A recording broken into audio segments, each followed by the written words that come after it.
Soul Garden.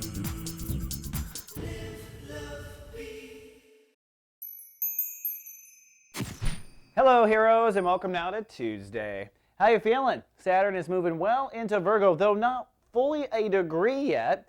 The real news today is the moon coming off of Mars. In fact, for Aries, I'm predicting sunny, hyper mind, and probably a hyper mouth.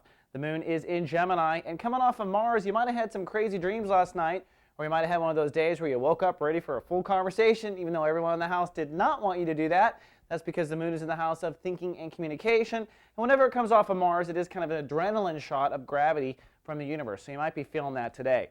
But the real true topic of the day is this Saturn topic. Saturn moving into Virgo, and of course, at the same time, universe, how cute, the sun in Virgo.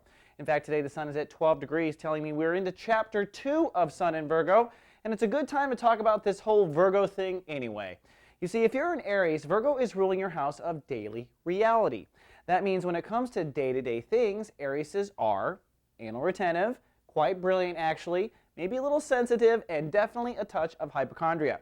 That's because Virgo tends to overworry, and Virgo also rules the body at large and health at large, because the Virgo spectrum really is the first 6 feet of reality. That's what they are masters of.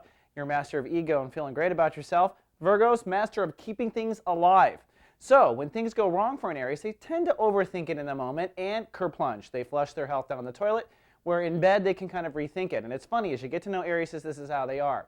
So this whole transit of Saturn and Virgo really deals with peeling off in the next 2 years all this framework of overthinking you do as far as planning your day-to-day reality, planning your health, being in touch with your health, etc. And with us being in chapter 2 of Sun in Virgo, you're really just starting to see how much you have to change. In fact, in the first chapter, you're probably assessing what's not working in your daily life. And today, with the day ruled by Jupiter and Sun and Saturn working in Virgo, I'm expecting it'll be a speculative day with a hyper mouth and a hyper brain. All right, Aries, that's all we have for today. See you tomorrow with more. With love, be. Soul Garden.